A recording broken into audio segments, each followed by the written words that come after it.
Hello everyone, welcome to What If Issei Becomes the Monarch of Shadows Part 1. Chapter 1. Life and Death. Darkness, emptiness, devoid of any life entirely.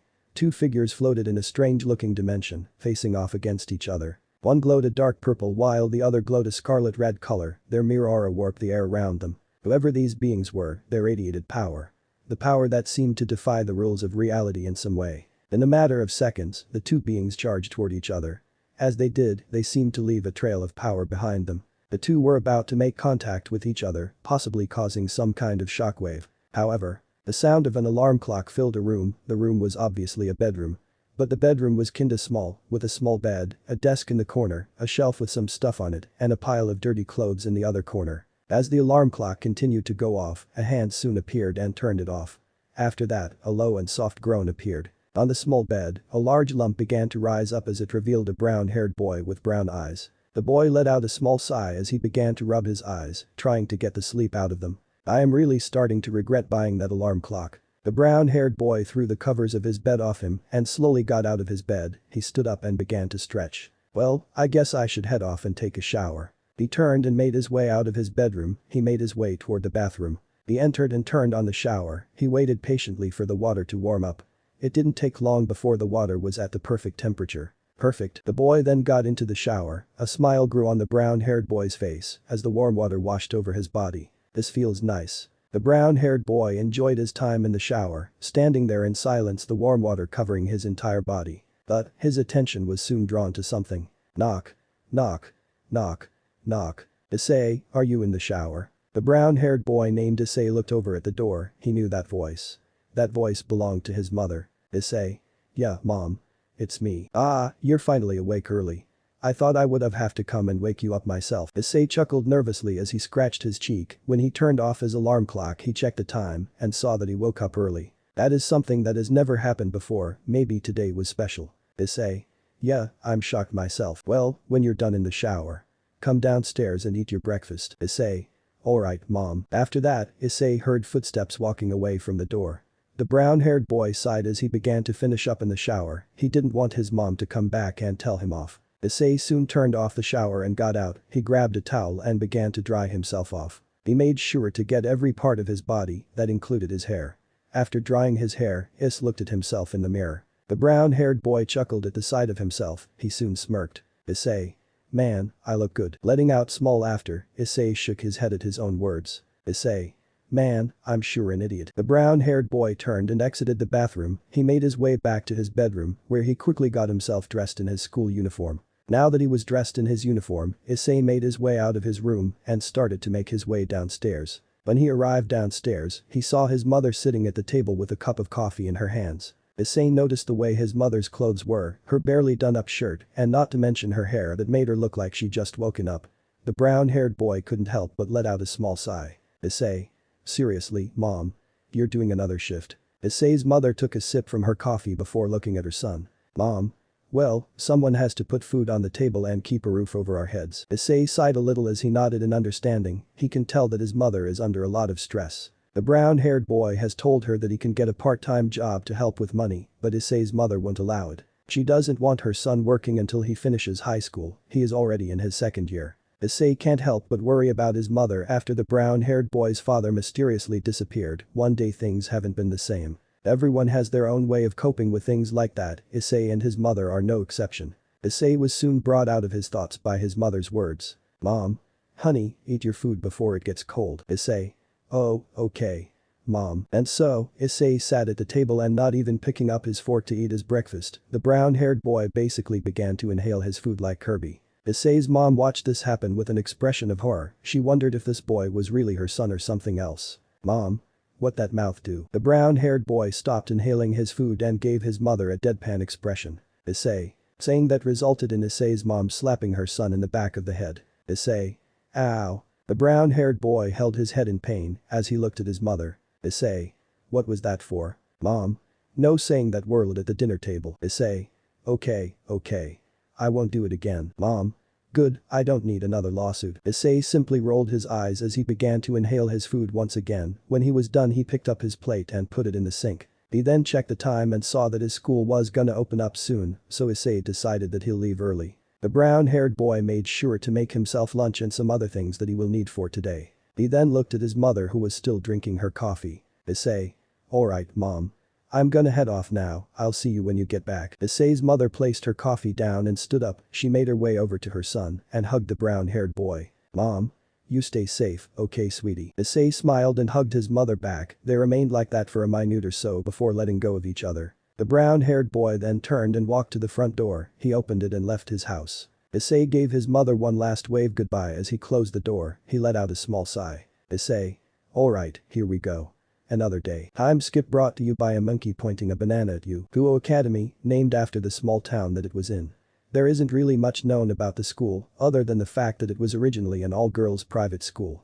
At some point, Kuo Academy changed into a co-ed school, and a new school building was made. The Kuo Academy has several divisions such as the primary division, high school division, and college division. Since it was still early in the morning, not many students arrived at the school.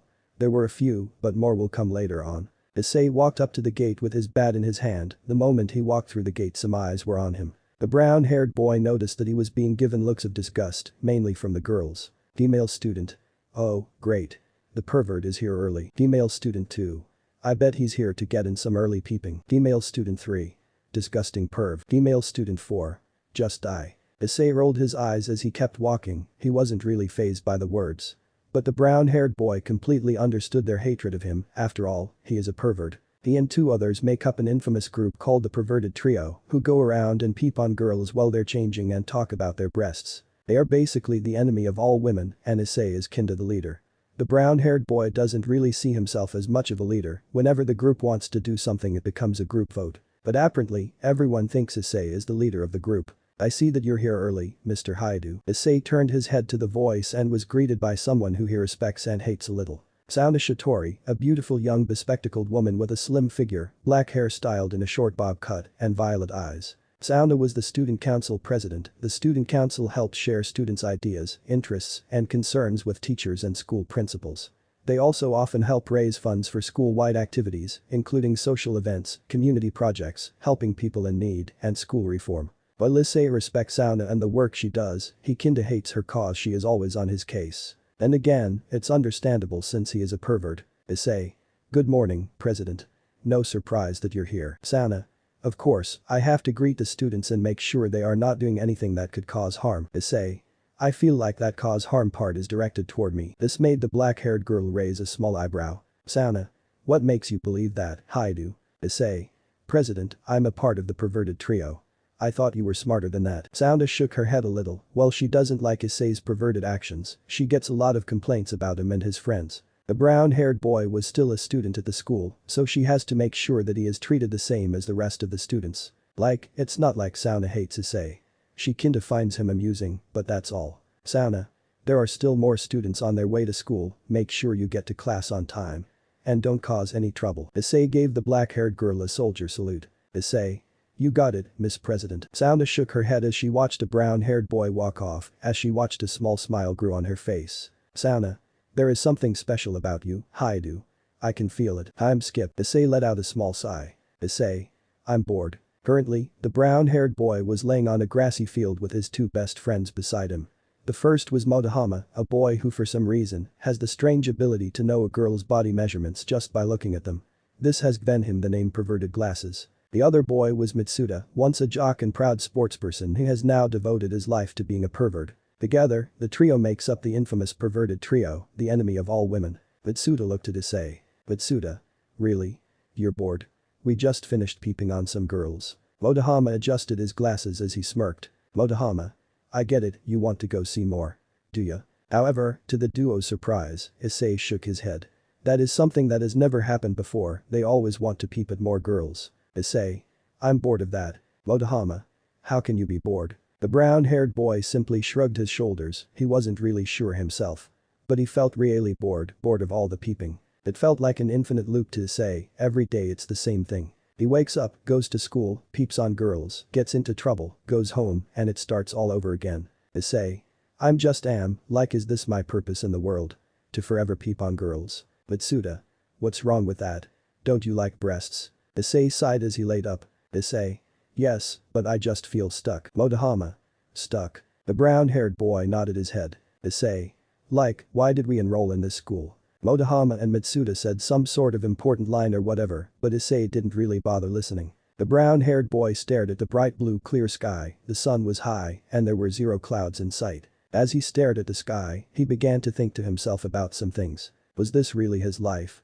Was this really all that is meant to do? Simply peep on girls until things become extremely bad or until he dies? What about his mom? Issei wanted to help his mother, but he isn't sure how much more stress she can take. One day something will happen to her and he won't be able to help her. The brown-haired boy has already lost his father, he can't lose his mother as well. Issei. I guess I'll have to wait and see what happens. Time skip brought to you by Dobby Dabbing. The sun was beginning to set as Issei was walking through the Kuo Park with a young girl with black hair and violet eyes. Uma Mono, a beautiful girl who did something that shocked the brown-haired boy. She asked him to be her boyfriend, something that Issei never expected. When he first saw Yuma, Issei was curious about her cause she wore a school outfit that he didn't recognize. Since Issei didn't want to let an opportunity like having a girlfriend go to waste, he agreed to be her boyfriend. He went home to tell his mother, but he soon discovered that she was pulling a night shift. So Issei was all alone at his house, he didn't do much. But when he got to his room he stared at all the hentai and lewd stuff in his room, he wondered how much he could get for selling it all. However, that was something that he would have to deal with at a later time. Yuma smiled as she looked at Issei. Yuma. This has been a wonderful date, right Issei? Issei blushed slightly as he nodded his head with a smile. Issei. Yeah, it's been really fun. Yuma smiled as they arrived at the fountain, the black-haired girl then ran to the fountain and faced Issei. Yuma. Hey Issei, can I ask you something? Issei. Oh, of course. What is it? Yuma. Would you die for me? Hearing this made Issei blink in confusion, he wondered if he heard that correctly. Issei. I'm not sure if I heard that correctly. What did you say? Yuma smiled as she walked up to Issei, she then grew an evil grin as she whispered something in his ear. Yuma. I want you to die for me. With that, she backed away as Issei's eyes widened, but before he could say anything a bright light engulfed Yuma. Issei covered his eyes due to how bright the light was. When it began to die down Issei looked and saw Yuma, but she was completely different. She grew taller, taking on a more mature appearance, and her eyes changed, taking on a darker, more evil look. Her clothing also changed as well, now consisting of black strap-like objects around and under her breasts, a thong-like piece held around her hips by 3 thin straps, gloves that ran right up her arms with small lengths of chains hanging from them, shoulder guard-like objects on her shoulders with 3 large spikes sprouting from her right shoulder, and black thigh-high heel boots. She also had a pair of black feathered wings sprouting from her back. To say that Issei wasn't both afraid and drooling at the sight of her new body would be a lie cause he was. However, he soon saw the evil in her eyes, and it terrified him. He has been afraid before, but nothing like this before. Issei gulped and took a step back, as fear filled his body, completely removing any perverted thoughts from his mind. Issei. Wait, as she looks like a demon. Are those wings? They can't be real, right? Yuma, well, I have to admit. I did have some fun today, despite how naive and childish your things could have been much worse. She then looked at an object on her left wrist. It was a gift that Issei gave her on their date. He gave her it to show how much he was enjoying the date. Yuma, thanks a lot for the gift too, very sweet of you. But even so. The bright red light started to appear from her hand as Issei saw a spear-like object take shape. Issei gulped in fear at the sight of the spear, he had a bad feeling about it, a very bad. When the brown-haired boy gets bad feelings, they always come true. Issei. Wait, Yuma please. Yuma, it's time for you to die. In an instant Yuma threw her spear at Issei, the brown-haired boy didn't have time to react at all. Pain filled his body as he looked down and saw that the spear had pierced his gut. The spear disappeared as blood began to erupt from Issei's wound, he also started to cough up blood as well. Yuma, I'm sorry, but the fact is you are far too great of a risk for us to be left alive. I had no choice but to dispose of you. If you're looking for someone to blame, why not blame him? He gave you the sacred gear. Issei. What the hell is she talking about? Him? Sacred gear? Issei fell to his back as Yuma spread her wings and took to the sky, disappearing completely. The brown-haired boy lay on the ground with blood flowing out of his wound like a raging river, his mind going a million miles per hour. Was this his end? Was this how he was gonna die? Issei. I don't. Was his purpose in life just to peep on girls? Issei. I don't want to die. What about his mother? What will happen to her? The brown-haired boy's mother has already lost her husband, how devastated will she be when she learns that her son is dead? Issei. I don't want to die. Issei coughed as he gathered all the strength he had left and stared at his own hand. Crimson red covered his hand. Blood. His blood. His hand began to tremble as his body started to go into shock. What kind of messed up way to die was this? It hurt so much. Issei. I don't want this to be the end. His hand collapsed down to his side, splattering and blood pool around him. His chest burned as it heaved, trying to take in air, but that wasn't gonna happen. Issei. One more chance. Tears welled in the corners of his eyes. He didn't want to die, there was so much he wanted to do. Everything hurt so much, he just wanted the pain to stop. The burning in his chest stopped and his body began to feel cold. Issei. If I could just have one more chance. Ding. Issei's eyes widened as much as they could. Issei. What? Something appeared within the brown-haired boy's vision. It was a screen. You have met all of the requirements to complete the secret quest. Courage of the weak. Issei. Secret quest. I've met all the requirements. This confused the dying boy, those sounded like something in a video game. Issei has played a few video games and has learned that if you meet all the requirements, then it's important. Issei. Wait, but where's that voice coming from? No one is around me. Is it in my head? You now qualify to become a player. Do you accept? Issei. Qualify. Accept. What is it talking about? I'm about to die. This confused Issei more, but it didn't matter. He was about to die, there was probably no point in accepting. You don't have much time left. If Issei could deadpan, he would. But he can't since he is dying at the moment, but whatever the screen was, it sure knew how to state the obvious. Of course, he didn't have much time left, he was dying. That was a stupid thing to say. If you decline, your heart will stop beating in 0.02 seconds. Do you accept? Issei. Ah wait, if I accept then does that mean I won't die? This could be what Issei is looking for, this could be his second chance at life. Maybe becoming a player will give him a chance to change things in his life, and maybe he'll finally be able to help his mother. But what if this is a trick? Well, what else did the brown-haired boy have to lose? He was already dying, not like he was gonna die again. If he agreed on becoming a player, then there is no turning back. Who knows where he could end up, heaven, hell, or maybe somewhere else. With nothing else to lose, Issei did what he must. Issei. Alright then, make me a player. No turning back now. With that, Issei closed his eyes and he let the darkness take him. But not after hearing one last ding noise, followed by what he agreed on. Congratulations. You have become a player. Chapter 2. Player. Third-person POV. Issei's eyes shot open as he jolted up in a cold sweat, panting very heavily as his body was shaking. Issei. What the hell? The brown-haired boy remembered the hole and quickly checked himself, but he soon saw that there was no hole at all. This confused Issei cause there was nothing, no blood, no hole, no scar at all. It's like he was completely healed, but that shouldn't be possible. Issei. What? Suddenly, Issei remembered everything that happened to him. He remembered going on a date and dying. Issei. A dream. Was it all a dream? At that moment, Issei finally realized something. He wasn't in his bedroom. He was in a completely different area. He looked around and saw that he was in a hospital room. Issei. Am I in a hospital? The brown-haired boy slowly placed a hand on his face as he tried to process what has happened, memories flashing through his mind. Was it real? Was it all a dream? These questions were something that Issei couldn't answer, well, not on his own. Since he was in a hospital, maybe a nurse or a doctor will come by and explain what happened to him. Issei let out a small sigh. Issei. What the hell happened to me? Suddenly, ding. The brown-haired boy looked up and his eyes widened as he saw something in front of him. You have unread messages. It was a screen of some kind. Issei was confused. He slowly reached his hand out to touch it, but before he could, he heard the door open. Issei looked over and saw a nurse enter the bedroom. The nurse saw that the brown-haired boy was up. Nurse. You're awake. Issei. Yeah. How did I get here? The nurse walked over and stood next to Issei's bed. Nurse. You were found in Kuo Park with a wound in your stomach. You were barely alive. Issei. I see, how long have I been asleep? The nurse looked at a clipboard that was in her hand, lifting up the first piece of paper. The brown-haired boy guessed she was looking at his file. Nurse. You have been asleep for about 3 days. Hearing this caused Issei's eyes to widen in pure shock. He was asleep for 3 days. What about his mother? Is his mother okay? The brown-haired boy was more worried about his own mother. The last time she came back from work, she nearly broke her arm and leg. It wasn't cause she was a bad driver. The brown-haired boy's mother was a really good driver when she is not exhausted. Issei. What about my mother? Did she hear about this? The nurse nodded her head. Nurse. She did, she was very worried about you. The brown-haired boy sighed. That is something he didn't want to happen. He didn't want to make his mother worried, just great. Looks like he'll have to take care of that when he gets out. Issei. So when do I get released? The nurse smiled. Nurse. In a couple of days, you still have to recover. Issei nodded in understanding, it made sense. Issei. Okay, then. Nurse. If you need anything, don't be afraid to ask. The brown-haired boy nodded as he watched a nurse walk out of his room, leaving him all alone. Issei then looked at the screen once again. He noticed that the nurse wasn't bothered by it. He soon guessed something that made sense. Issei.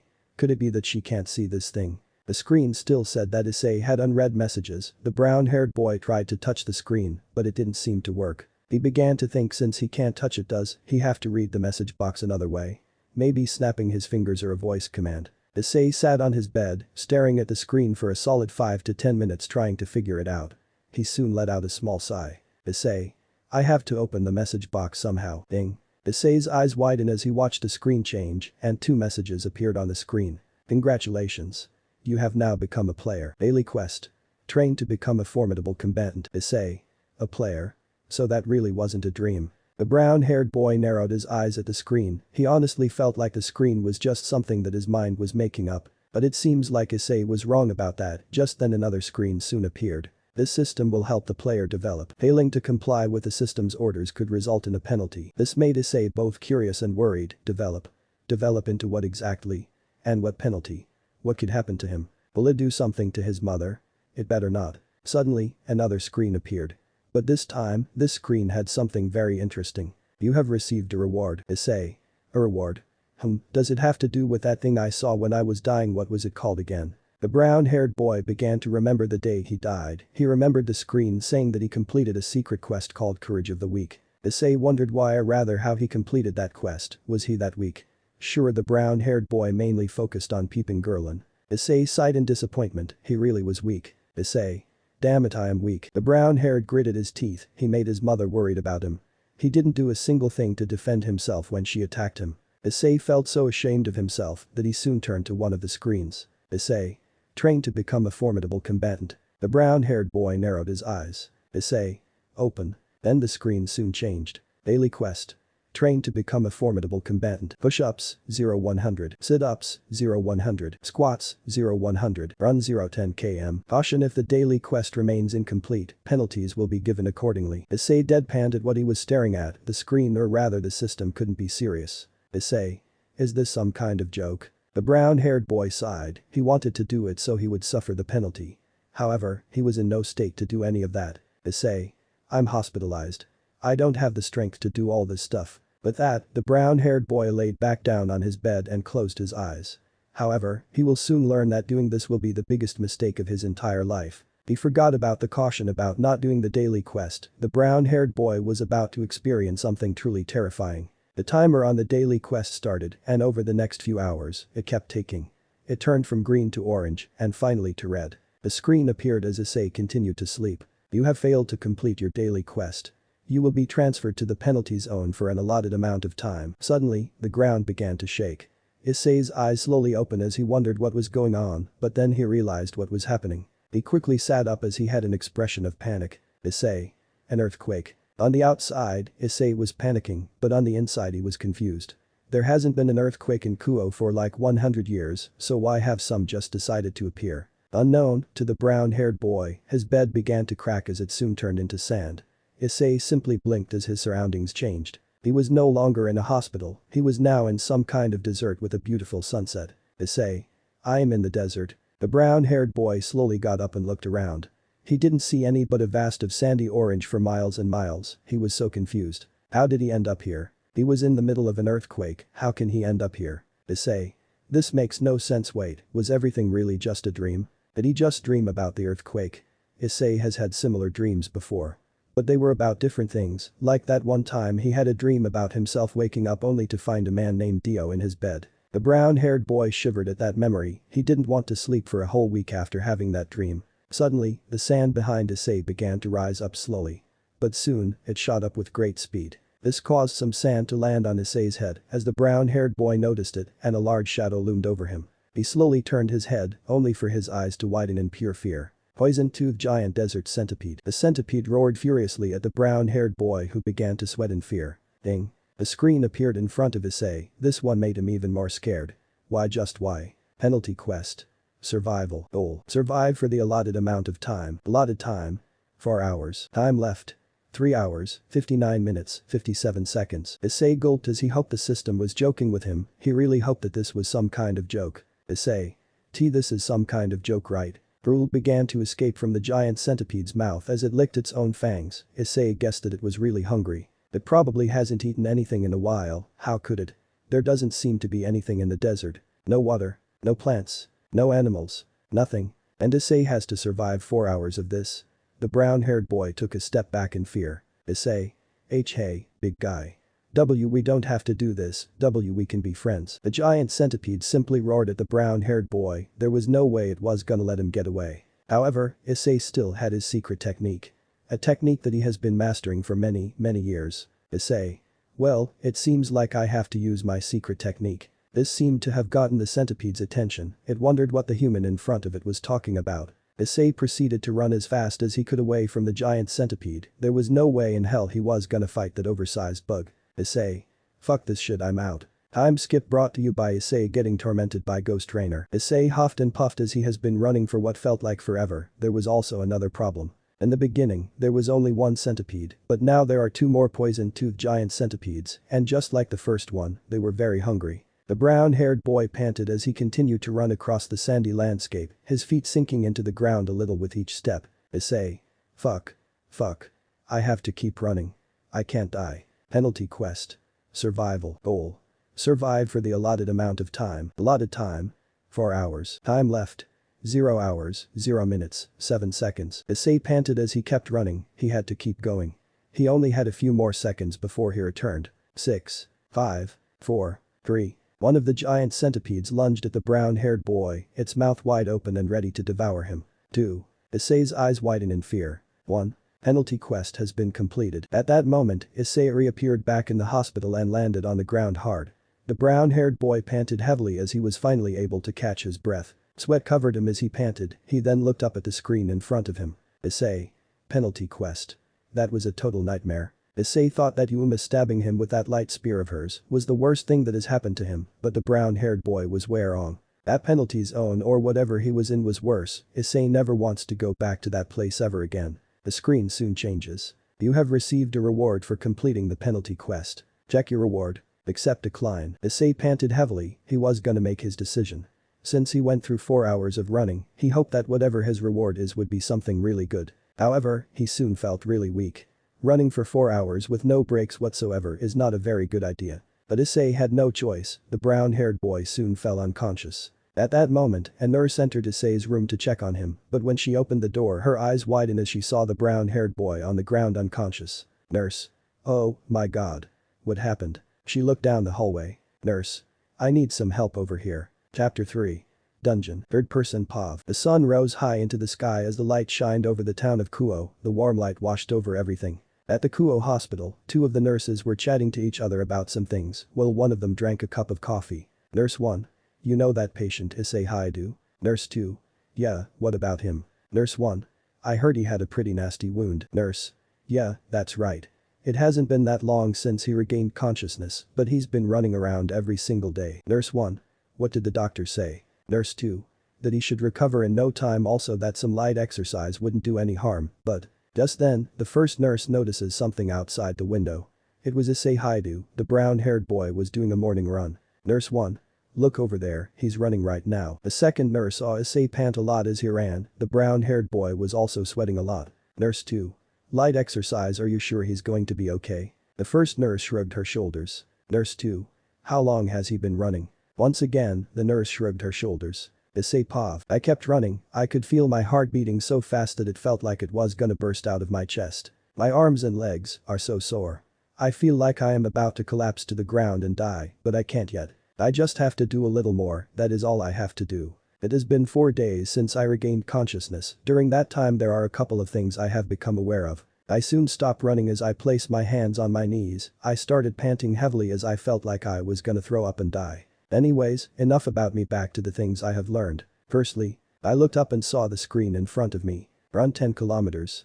Coupleted, 10 kn. This screen I see in front of me is not an illusion, I can see it crystal clear.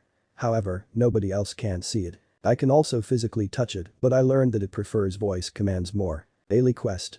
Train to become a formidable combatant. Push-ups, 100 100s. Sit-ups, 100 100s. Squats 100 100s. Run 10 10 km. After my little incident in that penalty zone, I learned really quickly that I had to do my daily quest. Well, normally I wouldn't think about doing something like that. After going through that for 4 hours, I think I changed my mind. Choose a reward from the list below. Reward 1. Status recovery. Reward 2. Ability points +3. Reward 3. Random loot box +1. Accept decline. I panted heavily as I stared at the screen. I might as well accept the rewards. Issei.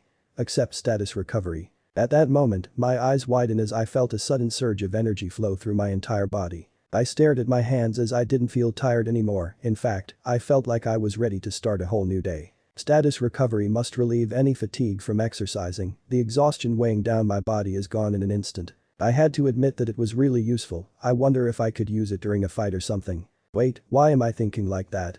I prefer not to get into fights.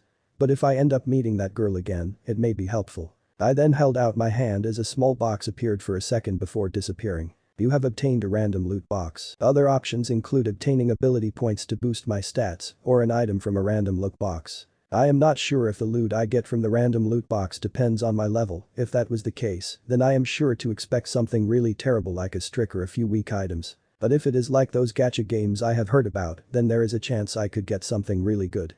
Which may be good for me. I guess it depends on luck. Name: Isseihyoudou. Job: none. Title: none. Level: 1. Health points HP: 100 100s. Magic MP: 10 tenths. Fatigue: 0. Strength STR: 5. Vitality Vid: 10. Agility Agile: 10. Intelligence Int: 10. Sense: 10. Available points: 3. Increasing my abilities will make me that much stronger. Of course, I will level up as well. Stats, skills, items, inventory, item stashes, and so on. It's like playing a video game, actually, now that I think about it. Since this gives me the feeling of a video game, I wonder if things like mobs will give me a certain amount of EXP. If that is the case, then I could grind.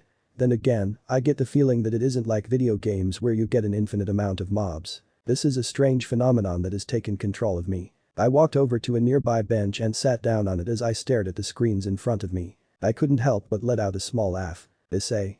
Haha, I have no clue how this happened. Third person POV. The sun was setting over the town of Kuo. It was peaceful within the hospital as a woman was at the front desk. She was doing some work, but as she soon saw Isseihyoudou walk over. Issei. Hey, is it okay if I go out for a bit? The woman stared at the brown-haired boy for a moment. She knew that he was a patient. One that was in a really bad incident, but it had been a few days, so he seemed to be nearly all better. Woman. Sure, but where do you plan on going? Issei. There's something I need to take care of, it won't take long. Woman. Alright then. Just stay out of trouble. Issei smiled slightly. Issei. I will. With that, Issei began to make his way out of the hospital. Once he got outside, he was greeted by the beautiful sight of the setting sun. The brown-haired boy took a deep breath before letting out a small sigh. Issei. Alright, it's time to figure out what this is. Issei looked at his hand and saw a green key appear. He wasn't sure what it was. But the brown-haired boy had the feeling that it was really important. Issei. I get a random loot box every time I complete a daily quest. But I didn't expect to get something like this. Issei continued to stare at the key for a moment. The brown-haired boy soon sighed and started to walk off. He wasn't gonna get any answers just by standing around. He needed to go to a specific location. As he walked, the brown-haired boy was deep in thought. Issei. A key that opens a dungeon quests, stats, rewards. Could the fact that I'm able to see these strange game-like features be any relation to what Yuma said? Flashback. Why Yuma? I'm sorry, but the fact is you are far too great of a risk for us to be left alive. I had no choice but to dispose of you. If you're looking for someone to blame, why not blame him? He gave you the sacred gear. Flashback end. Issei. A sacred gear? Is this system a sacred gear? Actually, I have a better question. What even is a sacred gear? And who is this him she mentioned? Issei let out a small sigh of annoyance. So many questions were flooding his mind. When the brown-haired boy thinks he has the answer to his own question, it just leaves him with even more questions that need to be answered. But one thing was clear to the brown-haired boy: if he wanted answers to his questions, then maybe he will just need to find a certain someone who can answer them for him. A certain someone who is possibly the reason he is doing this little quest. Yuma. Issei continued to walk down the streets of Kuo, passing by a few people who were minding their own business. However, before long, the brown-haired boy had arrived at the location he needed to be at, a train station. Issei. So this is it. Issei took a deep breath before letting out a small sigh. He then brought out the green key from his pocket. Issei. Let us see what this thing is all about. The brown-haired boy held the key out as he saw yellow energy appear. Issei's eyes widened as the green key disappeared from his hand. Issei.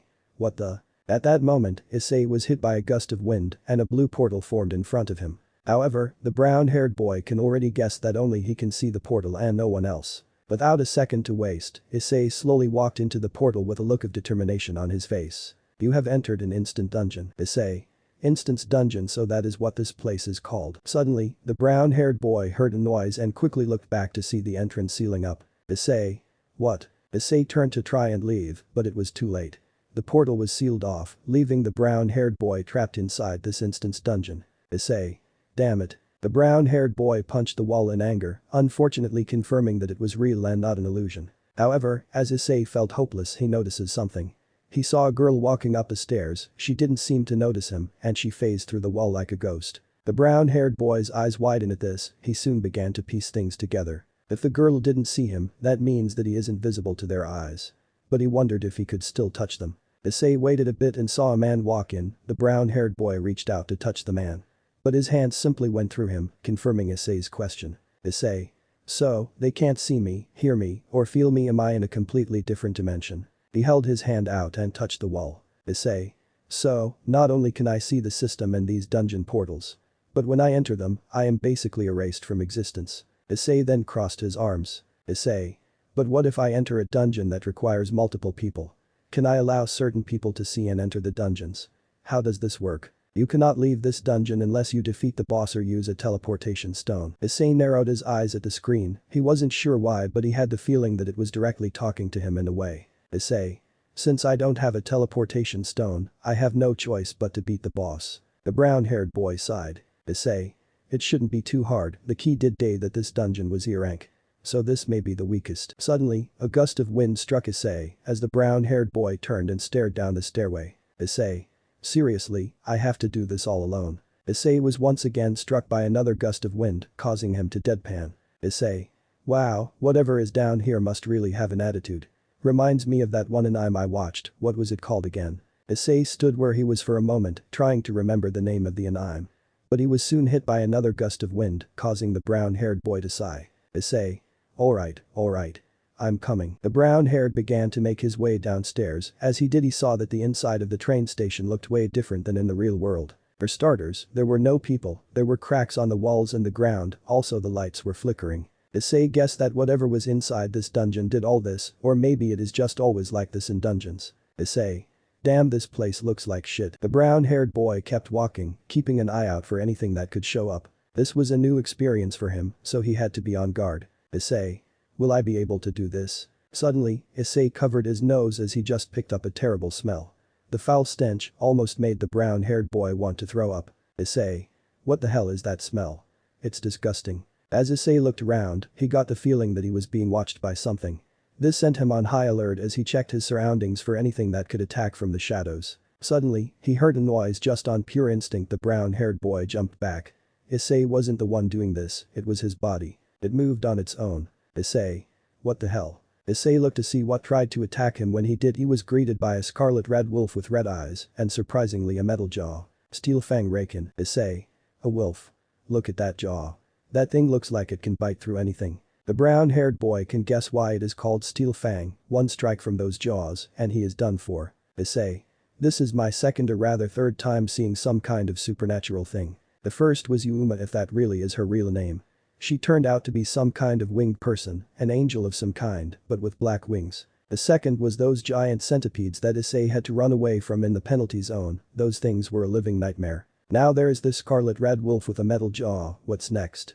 A knight that guards an empty throne. An ant. A dragon. Issei. Since I'm gonna be using video game logic, it is safe to conclude that the centipede from the penalty zone are insect types, while this thing is a beast type. The wolf growled at Issei as its eyes shined bright red in the darkness. The brown-haired boy gulped slightly as his legs were shaking. Issei. My legs, they're shaking, am I afraid? The memory of Yuma stabbing him with that light spear flashed through his mind. This caused Issei to grit his teeth. Issei. I didn't think I had any lingering trauma. Suddenly, the steel fang began to charge toward Issei. The brown-haired boy's eyes widened. Issei. Shit. As the Scarlet Wolf lunged towards the boy, Issei was able to dodge the attack but barely. Issei. If I get hurt here, no one will be able to help me.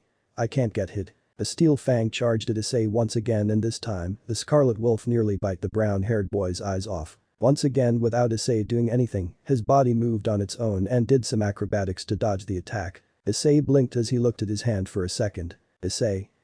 How did I do that? The brown-haired boy then charged toward the Scarlet Wolf and leaped over it. Issei. My body, it feels light. Is this my body telling me not to give in to fear? Issei landed on the ground. He was given a second chance at life. A chance to do things how he wants to do it. A chance to make things better in his life. A chance to get out of this loop he was stuck in. A chance to finally get a girlfriend, a real girlfriend. A chance to finally help his mother. The Scarlet Wolf turned to the brown-haired boy and opened its mouth to attack him. At that moment Issei clenched his hand into a fist. Issei. I refuse to die. Issei uppercuts the steel fang, causing the Scarlet Wolf to be launched into a fenced wall. The brown-haired boy was shocked by this as he stared at his hand. What was that power? Issei. What the hell?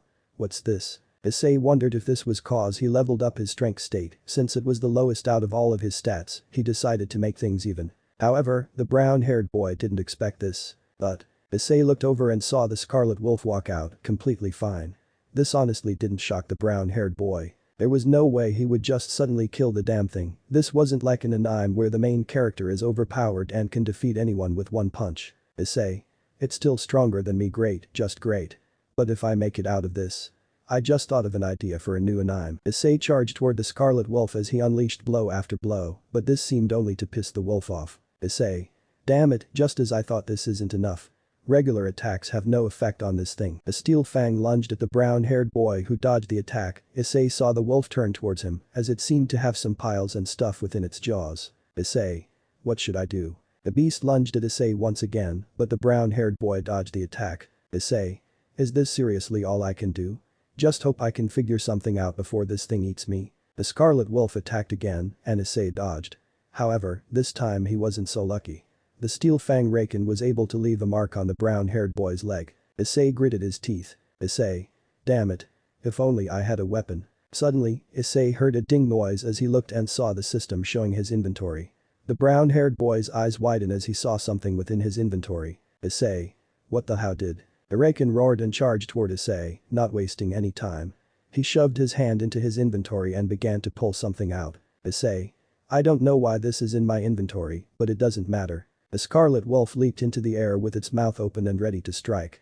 However, its chance of a meal was short-lived as it was sliced in half. What sliced the raken in half? It was Isseihyoudou who now wielded a sword. You have defeated the steel-fanged raken. Level up. Issei panted slightly as he looked at the sword in his hand. It looked like just an average steel sword. But this apparently didn't fool the brown-haired boy. He can tell that it had some sort of supernatural properties to it. Issei. I am not sure how you got into my inventory, but I am glad you were there.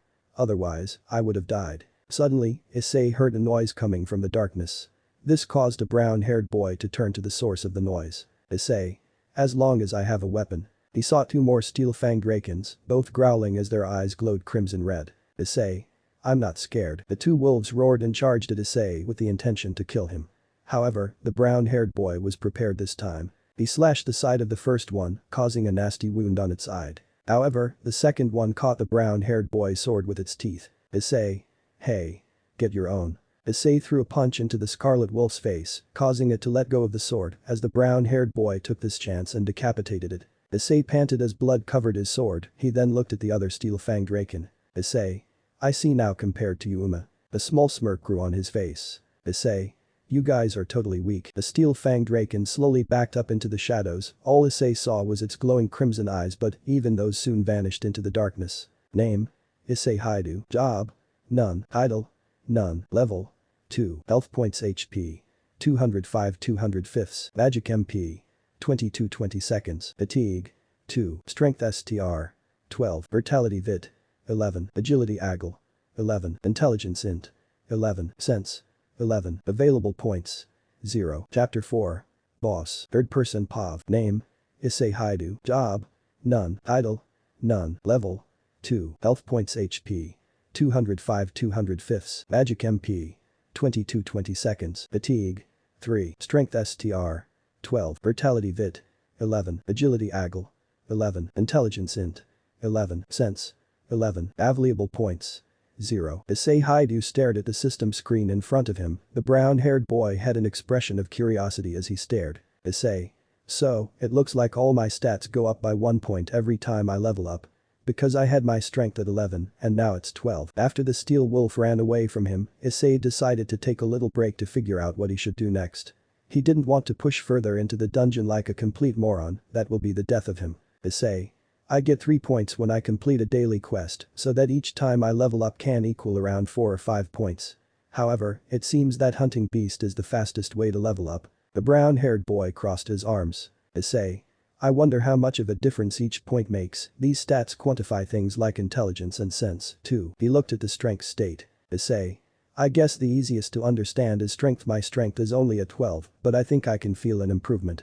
Maybe if I increase it more I will feel more. Issei let out a small sigh as he looked at the ceiling of the dungeon. A small smile grew onto the brown-haired boy's face. This was really it. This was the chance he has been wanting for a very long time. Issei. This is my chance, my second chance. Issei slowly stood up, making sure to pick up the sword as well. He didn't want to venture off and not have it with him. He'd rather not remain in the hospital any more than he already is. Speaking of which, the brown-haired boy wondered how things were going for his friends. They haven't come to visit him, which he finds weird. He was sure that they would have came to see if he was alright. Maybe they were doing something perverted, like looking at nude magazines or just peeping on girls again. Issei looked at one of the dead steel-fanged rakens. There was something that the brown-haired boy was wondering. Issei. Since this is basically like a game, does this mean I get items from killing things like these? He kneeled down to the dead body and began to search it for basically anything that looked useful. After a few minutes of searching he found something interesting. It was one of the raken's fangs. Item. Raken's fang. Level of difficulty. None. Type. Miscellaneous. Issei raised an eyebrow as he stared at the fang. Issei. Level of difficulty. Does that mean that these things have a common to legendary system? The brown-haired boy wondered what he could do with the fang, maybe use it to create something like a stronger weapon. Or maybe just sell it to get some money or rather gold. Issei wondered how much he would get from one fang. If he had to take a guess, since he is just starting, maybe 20 gold at most. Issei. Does this mean this dungeon is an E-rank dungeon? Makes sense, I just started so the system wouldn't just throw me into the most difficult dungeon. The brown-haired boy stood up as he knew that he couldn't leave the dungeon until he defeated the boss. Then again he could also use a teleportation stone to get out. However, he wasn't sure if he will ever find one. Plus, if he remains in the dungeon for too long then he will eventually get thirsty and hungry and he doesn't feel like eating any monsters. He has to beat the boss, but he could also die. This isn't truly like a video game. If he does then he will never come back. But if he levels up enough, it may be possible for him to beat the dungeon. He refuses to die. He was given a second chance and he isn't letting it go to waste. He will level up and become stronger, strong enough to beat anyone who gets in his way. Issei heard a growl as he turned his head to the right and saw a raken growling at him. The brown-haired boy narrowed his eyes as he saw that it didn't come alone, it actually came with backup. He wasn't sure how many there were, maybe 100 or less. Normally, Issei would be afraid of something like this. However, Issei. There is nothing to be afraid of. His face grew an expression of pure determination as he glared at the scarlet wolves. Issei. I've already died once. The steel-fanged rakens roared as they charged toward the brown-haired boy and Issei charged toward the scarlet wolves as the battle began. With one slash from his sword, Issei destroyed 2 of them. At that moment, another one tried to attack the brown-haired boy by going after his clothes. Issei glared at the scarlet wolf who at that moment realized that it had fucked up. You never mess with a man's outfit. It is their drip and they will kill anyone who messes with their drip. Issei threw the raken off him and sliced it in half, causing blood to splatter across the ground. Issei. That's what you get. He then looked at the other scarlet wolves. Issei. It's gonna take more than that to kill me. The brown-haired boy glared at the monsters that surrounded him. In the shadows his right eye glowed blue, which scared the scarlet wolves. Issei. So put up a better fight. Otherwise, I'll feel bad. Issei charged forward and used a skill called sprint which made him fast. With it he took out around 3 or maybe even 5 of the rakens. The other scarlet wolves roared as they charged toward the brown-haired boy, which was the stupidest thing they have ever done. Issei. As long as I'm alive, I'm gonna fight with everything I've got. Level up. Issei slashed another raken in half. Issei. I've come to a realization. Level up. Another one tried to attack the brown-haired boy who somehow dodged the attack. Issei. If I give up here, I'll die in vain. Issei decapitated the raken that tried to attack him as the brown-haired boy's eyes glowed blue. Level up. Issei noticed a raken charging toward him, but he was prepared for it. He dodged the bite and kicked it in the face, causing it to flinch. This granted Issei enough time to stab the scarlet wolf in the head, killing it in an instant. The brown-haired boy panted heavily as he looked at the remaining stealth-fanged rakens that growled at him. The image of his mother flashed into Issei's mind as he gritted his teeth. Issei. I won't be able to protect the ones I love. I'll end up losing everything. The rakens growled at Issei as their eyes glowed a crimson red. The brown-haired boy wasn't in the slightest intimidated by this. Issei. If it means I can become stronger. His grip on the sword tightened. No more loser. No more loop, he was gonna be a different person. He was gonna live his life the way he wants to live it. If that means giving up being a pervert, then sign him the fuck up. Issei. I'll gladly follow these ridiculous rules. With a roar of determination, Issei charged into battle once again. Level up. Time skip brought to you by the warden actually being friendly. Blood. The scent of blood filled the air as it stained the stony ground and the walls of the dungeon. If anyone else saw the sight, then they would feel nauseous from the gruesome sight. Issei panted heavily as he walked down the train station hallway, dragging the sword across the ground. He wasn't sure how long he had been fighting, his best guess is only a few minutes. This means that his fatigue must be pretty high right now. However, he soon heard another growl and turned his head to the left to see a lot more steel-fanged rakens. Issei let out a small sigh as the scarlet wolves growled at the brown-haired boy. He then grits his teeth as he prepared himself for the battle ahead of him. Time skip. Issei panted heavily as he looked at the sword that was in his hands. The blade was covered in blood and was cracked a lot. The brown-haired boy had a feeling that his weapon would eventually get worn out from all the fights he used it in, which just proves that he has been fighting for quite a while now. Issei. The edge of this blade is damaged. I had a feeling it would have been a matter of time before it got worn out. How much farther until he reached the boss? That is something that flooded his mind. It felt like he had been in the dungeon for days. But he may just be overreacting, best guess is only a few hours. Issei looked at his surroundings and saw nothing but a bloody mess of dead raken bodies and blood splattered everywhere. It looked like something out of a horror movie. Issei. At least I was able to gain 3 things from all this. Levels, fangs to sell, and a title. You have gained the title. Wolf Assassin. Description. This title is given to hunters who excel at hunting wolves. All your abilities will now be increased by 40% when fighting against beast-type monsters. A small smirk grew onto Issei's face. He liked the sound of that title. This meant that he was now 40% stronger against any monsters like bears, wolves, maybe lions, and tigers. However, the brown-haired boy couldn't help but wonder if it means all monsters that look like animals, like birds and reptiles. He already knew that insects were out of the question, since he guessed that the centipedes from the penalty zone were insect type. Issei turned as a screen appeared in front of him, showing his inventory. He wanted to do a check to see what he has gained so far in this little journey of his. Issei. Okay, so I have 34 raken fangs, 2 worn daggers, a traveler's cloak, and finally. The brown-haired boy looked at his hand as he held a stone with a light blue symbol on it. Issei. A teleportation stone. A teleportation stone. It was the other way that Issei could get out of the dungeon if he couldn't defeat the boss. Then again, he hasn't even gotten close to where the boss is. Or maybe he has and he hasn't realized it yet, he really wasn't sure. But he did wonder something. Issei. Should I go back? It is probably very late. He thought about it for a moment. The doctors and nurses are probably wondering where he is. They may contact his mother, and he doesn't want to make her any more worried, she is already stressed out. Issei looked at the teleportation stone in silence, but then he gripped it. Issei. No, I have come so far, I don't know if I'll ever get the chance to boost like this again. The brown-haired boy shoved his arm into the screen, placing the teleportation stone in there before taking his arm out. He had a feeling that if he used the stone, the dungeon will disappear and he will have to wait for another dungeon key. Issei. Even though I may be ultimately controlled by some unknown being, used as a pawn in some kind of game, I don't care. But that, Issei continued his way forward. He will not run, he will go forward and win, he will solo level this dungeon. Time skip. Level up. Level up. Issei sliced and slashed through so many monsters, each time he does he can feel himself getting stronger and stronger. Yet, he can also feel himself getting more tired with each battle. He had to finish the dungeon as quickly as he could before he dies of exhaustion. The brown-haired boy has also discovered that there were more monsters in the dungeon. It wasn't just a whole bunch of steel-fanged rakens. There were other monsters like a black panther called Black Shadow Raza and a rabid monkey called Razor-Clawed Briga. But it didn't matter, they would also fall to Issei's blade. Issei. Every time I level up little by little, fighting against these monsters becomes easier. Currently, Issei was panting heavily as he stood over loads of corpses. The brown-haired boy could definitely feel himself getting stronger. However, while it was becoming easier to fight the monster, it was like they were getting smarter with their attacks. There were times when Issei actually believed he was gonna die again because the monsters were attacking him with an actual plan, but this was only with a few of them. The ones that didn't just attack the brown-haired boy head-on, which resulted in their deaths. Issei. This place is like an actual game, these things keep respawning, they have a set pattern, if I could just learn the pattern. Suddenly, Issei heard something.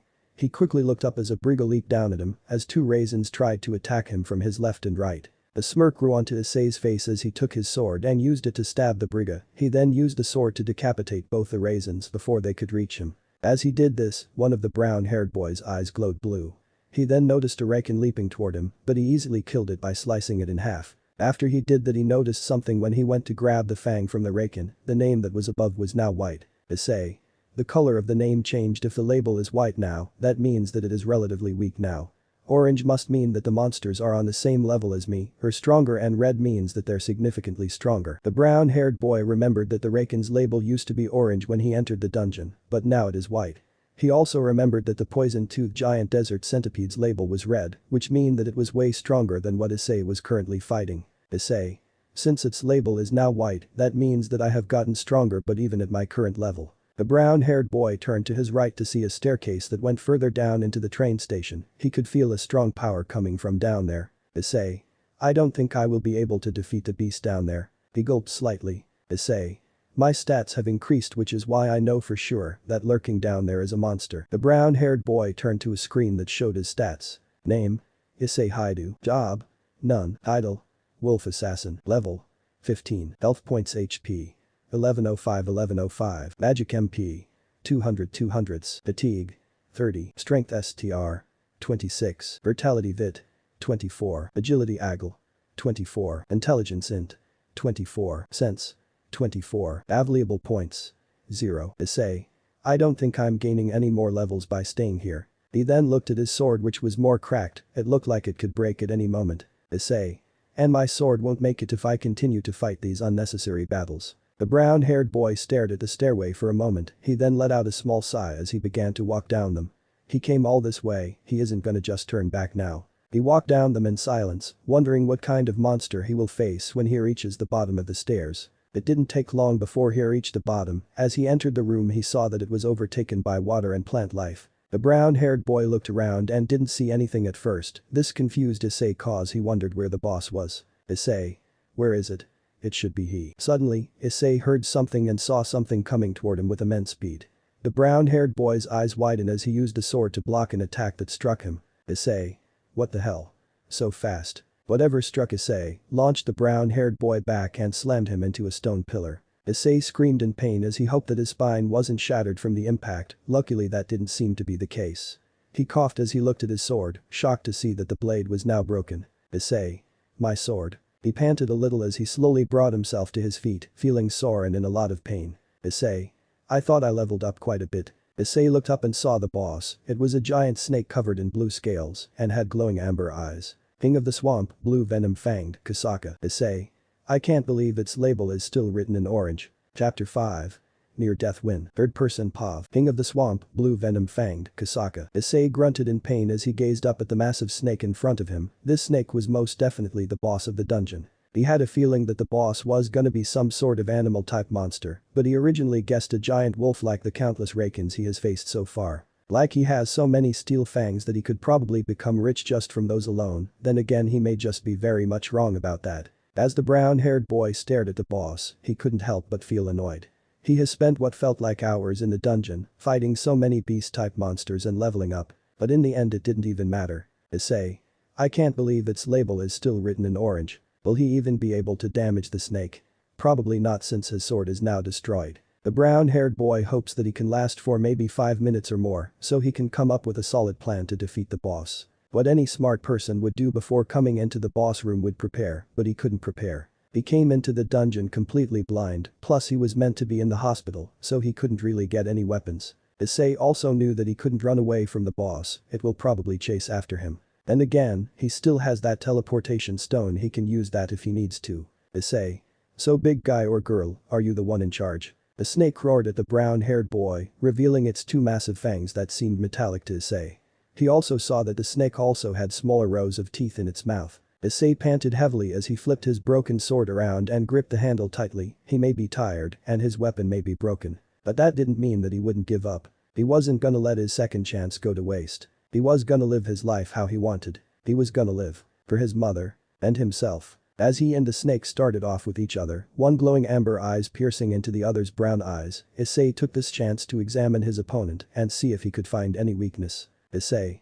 There's no way my sword attacks will work against those scales, I can tell just at first glance that they are tough. The brown-haired boy gritted his teeth slightly. Issei. Punching the damn thing won't work, either. Issei wondered if he could damage the creature by hitting its eyes. Then again, he probably won't be able to reach them. Even if he did, that would put him in a bad position. Since he would be on the head of the boss, it could simply slam itself into the walls, and that would be it for the brown-haired boy. The Kasaka roared and lunged itself toward Issei, who was able to dodge the attack and began to strike the monster's side with the broken sword. One would think that whatever the brown-haired boy was doing is pointless, since the blade is broken and wouldn't be able to damage the snake's hide. That is half right. The Kasaka's hide may be very tough, but everything has a weakness. In some cases, things with tough hide can be damaged if their hide is struck with enough force to crack it. Issei. It's using speed and its own body weight to attack me, the body weight alone is extremely dangerous. If I am hit once then my bones could shatter. He narrowed his eyes as he kept striking the snake's hide for a moment, but he eventually stopped. Issei. I need to break down its defenses while it's attacking me. Only then I will have the chance to beat it. The snake looked at Issei and growled at him, it then flung its massive tail at the boy who dodged the attack. Issei.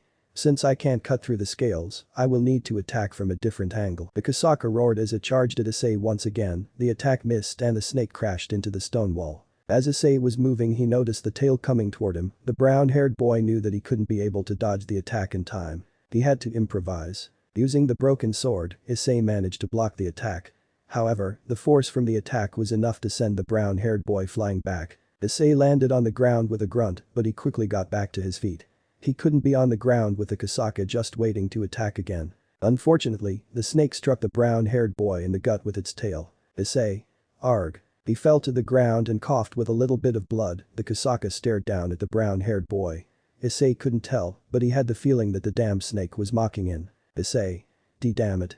I thought I got a little stronger, but was that not enough? He gripped the broken sword. Issei. How much stronger do I have to get? The brown-haired boy stood up just as the monster lunged at him. Issei used the broken blade and blocked one of the Kasaka's metallic fangs. However, Issei was soon launched back a few feet. Issei. Erg. He panted heavily as he glared at the monster. Issei was weak.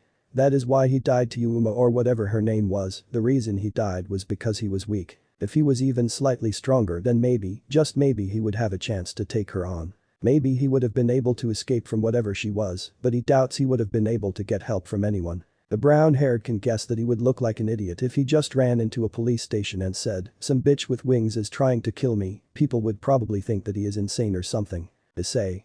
I'm weak, I hate it. He gritted his teeth as he glared at the Kasaka, he then began to charge toward it. Issei. I'm ashamed to be such a weakling. The brown-haired boy began to strike a spot on the snake's scales, not even leaving a scratch on the monster's hide. But did Issei care? No, he did not. He hated that he was so weak. All those monsters he fought before coming to the boss were not obstacles, they weren't even level 1 NPC mobs, they were nothing but level 0. Killing them didn't prove anything, the title he gained from killing them wasn't anything important. It didn't matter. Issei. I hate that I'm pathetic. Unless the brown-haired boy actually defeated the boss he was facing right here and right now, everyone he has done is nothing but a joke. Strike. Issei. Powerful strength. Another strike. Issei. Overwhelming power is the only way to make people bow their heads. Another one. Issei. And kneel before you. Another one. Issei gritted his teeth in anger. The harder he grit the more it felt like his teeth were about to shatter within his very mouth. The harder he gripped onto the broken blade and struck the monster's hide, the more broken the damaged weapon became, and the more rope burns that appeared in the brown-haired boy's palm. Issei. Fake hypocrisy won't protect me. Another strike. Issei. No matter what kind of strategies your opponents use. Another one. Issei. They'll become helpless in the face of power. Another one. Issei. They might attempt to stand up against a terror, but will quickly be brought down to their knees again. The brown-haired boy grew a face of determination as he dodged a strike from the Kasaka and struck back, only to do nothing to the monster. Issei. I must become stronger, I came all this way to become stronger. As Issei dodged another strike from the snake, he was soon struck in his back by the Kasaka's massive tail. Issei. Erg. The attack launched the brown-haired boy toward a wall. When Issei hit the wall face first he felt immense pain, and the impact caused a small crater to form. Issei fell to the ground as his entire body felt like hell. He was exhausted, he was basically struggling to keep his eyes open, and the attacks were not making it easier. The boy's body also was very sore, his head was ringing like a goddamn alarm clock. His hands, his arms, his legs, every single part of the brown-haired boy was shaking and trembling. Yet despite all this, Issei didn't feel scared, hatred, sad, despair, he felt something else. He felt determined. Issei. I must. The brown-haired boy rose himself to his feet once again, feeling his legs shaking as he stood. Yet he didn't care, he will deal with that when this battle is over with.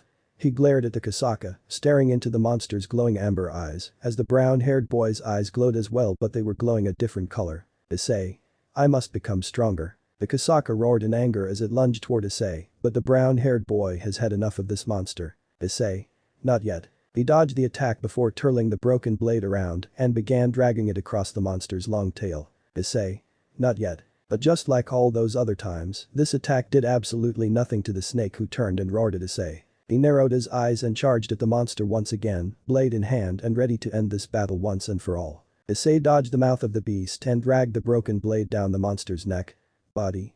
It was one of the two. The monster quickly turned and tried to bite the brown-haired boy, but Issei moved out of the way of the attack. However, instead of just staying away from the monster, Issei had another plan.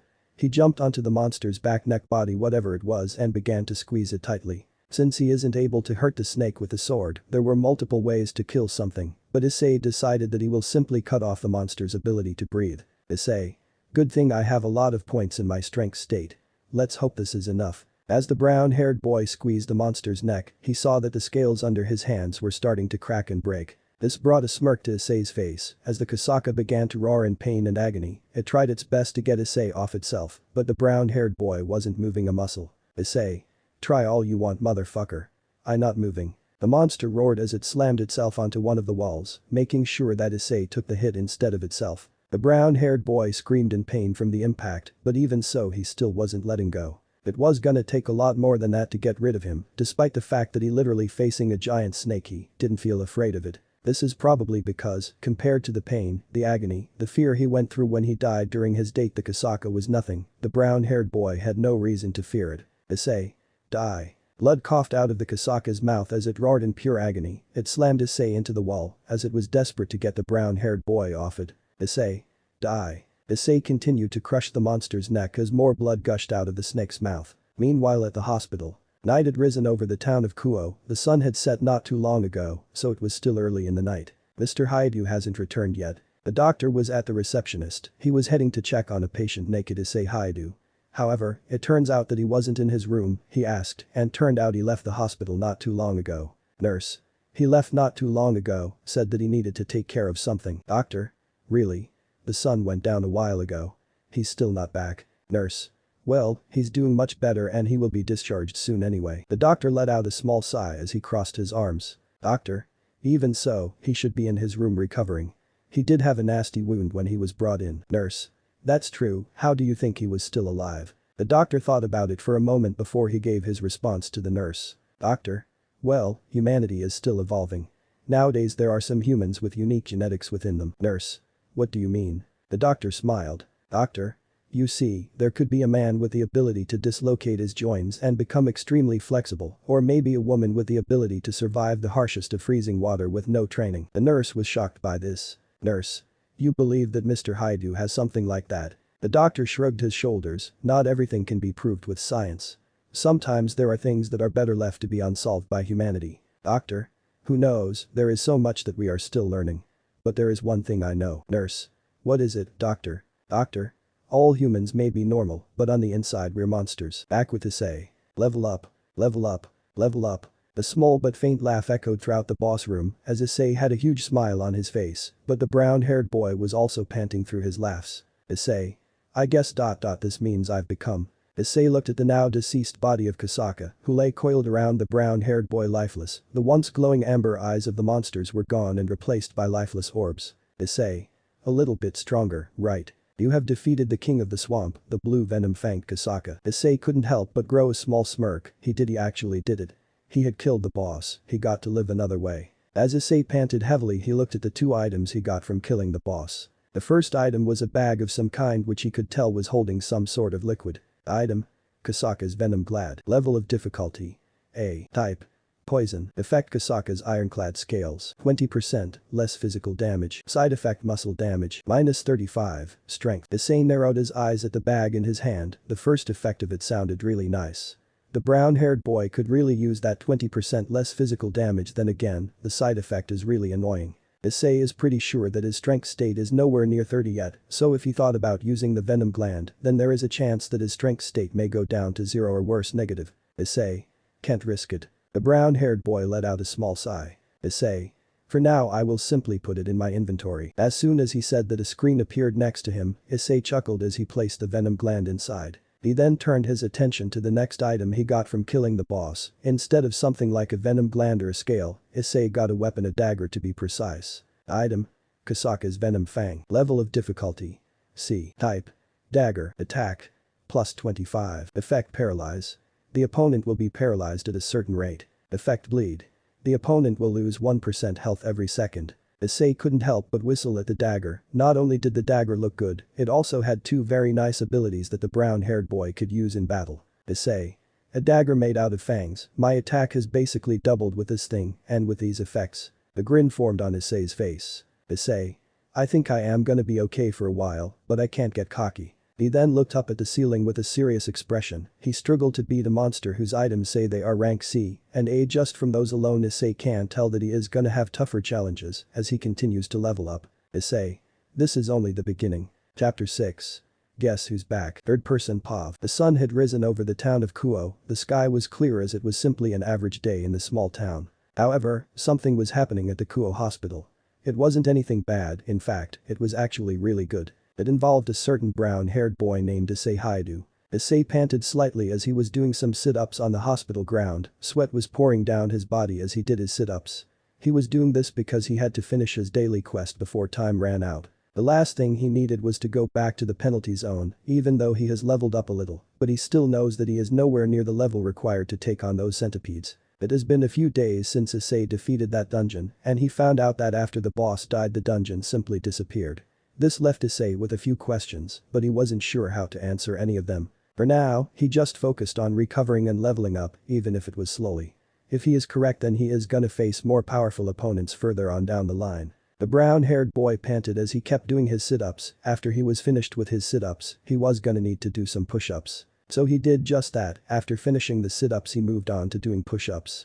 He did this for a few minutes. He had to do 100 after all, which didn't seem like much, but Issei was still not much of the working out type. As he was doing push-ups, he heard the door open slightly, followed by a voice. "Excuse me." Issei heard the feminine voice and guessed that it was a nurse. He wondered if she was here to tell him that he was free to go back home. He looked over as the nurse saw Issei and blushed. "Nurse. Oh, my god." Issei: "Oh, I'm sorry." The brown-haired boy slowly stood up as he panted slightly. The nurse blushed as she looked away. "Nurse. And no, I'm the one who should apologize." The nurse's gaze moved back to Issei, who walked over to the bed to grab his shirt. She stared at the brown-haired boy's muscular build. "Nurse. Whoa, I don't remember this patient having such a nice body." After putting on his shirt, Issei looked over at the nurse and took in her appearance. If he had to guess, she was probably in her 20s, but yet she looks almost like a teenager. She had silver hair that reminded him of a special plate that his mother showed him when he was young. Issei also noticed that the nurse's eyes were a shade of light red. She had silver hair that reminded him of a special plate that his mother showed him when he was young. Issei also noticed that the nurse's eyes were a shade of light red. She wore a standard nurse outfit, but he had to admit that she looked kinda good. "Nurse. You're being discharged today." Issei smiled. Issei: "Ah, I see. Thank you for letting me know." The nurse blushed slightly as she took out a phone which Issei guessed was hers. "Nurse. Do you think I could get your number?" Issei: "My number?" Nurse: "Why, yes, if you're okay with it." Issei: "Is she gonna send me my exam results? Couldn't she just send it to my mom?" The brown-haired boy simply shrugged his shoulders. Well, it was a little confusing. He didn't see a problem with it. Plus, she asked nicely, so Issei guessed he will do it for her. Issei: "Okay, give me a second." He put his phone number into the nurse's contacts before giving her phone back to her. The nurse smiled. "Nurse. Thank you." Issei smiled. Issei: "No problem." Issei soon began to stretch. Since he was being discharged today, he might as well head off. He is sure that his mother will be happy to see him home and safe. Issei: Well, I better head off now. Thanks for taking care of me. The nurse smiled. Nurse. It's no problem. I'm Skip. Issei. I'm Ho. Mickey. How dare you make me worried sick. Do you have any idea how afraid I saw? Issei had just got back home, it took him a while because he had to do his daily 10 kilometers run.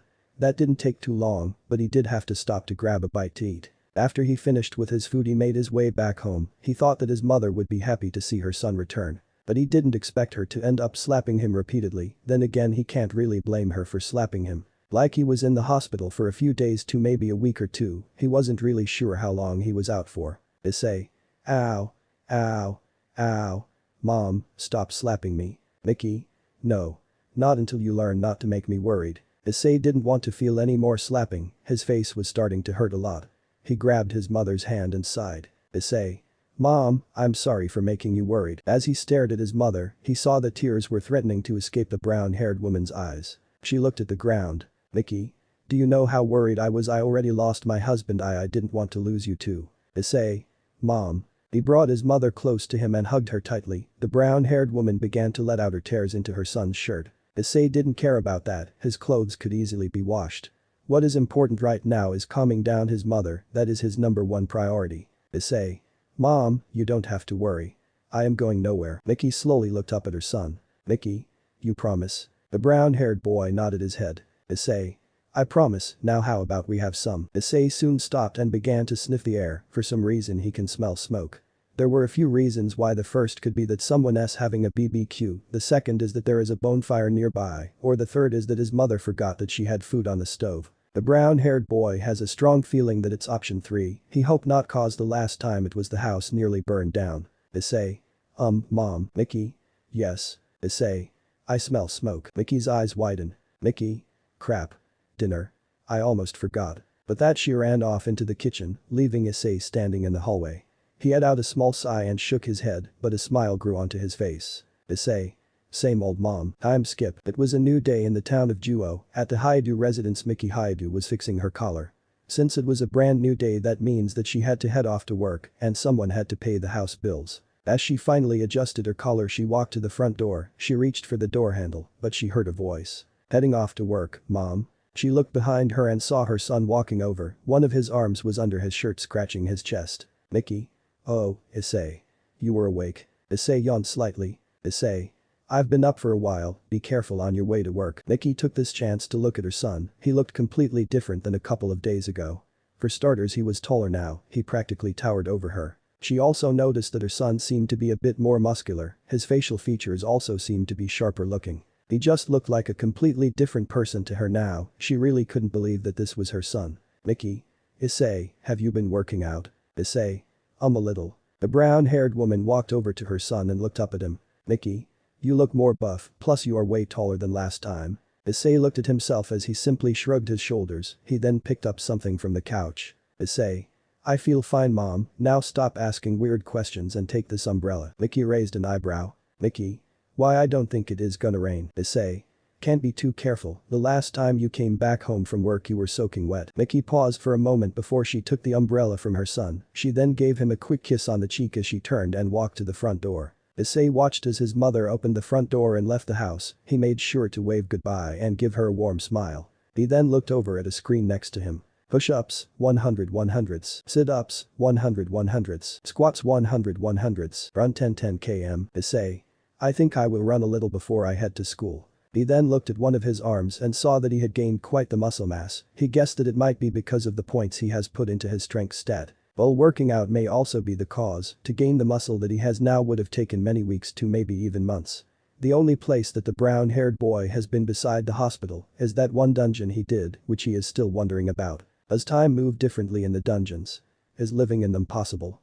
Are there different environments with things like food and water? As the brown-haired boy was thinking this over, he stared at a screen that showed his stats. Name. Isseihyoudou. Job. None. Title. Wolf Assassin. Level. 18. Health points HP. 22 20 22 20. Magic MP. 350 350ths. Fatigue. 0. Strength STR. 34. Vitality VIT. 27. Agility AGL. 27. Intelligence INT. 27. Sense. 27. Available points. 12. Issei. I have 12 points, what should I put them into? Issei was originally thinking of just putting all the points into his strength state, but he soon decided against it because if it is the reason for his gain in muscle mass, then he does wanna end up like Issei. Is that what I'll end up looking like? I sure fucking hope not. That will be nightmarish to even look at. After some more thinking, Issei decided that he will put points into the states that will work well together. Issei.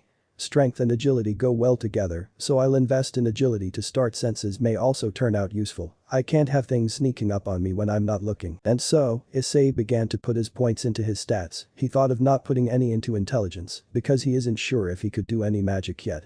If he ends up being able to do some magic later on, then he will invest points into intelligence, because that is linked to magic, or rather his MP. Name: Isseihyoudou. Job: none. Title: Wolf Assassin. Level: 18. Health points: HP 22 20 22 20. Magic MP 350 350. Fatigue 0. Strength STR 44. Vitality Vit 27. Agility AGL 35. Intelligence Int 27. Sense 29. Available points 12. Issei.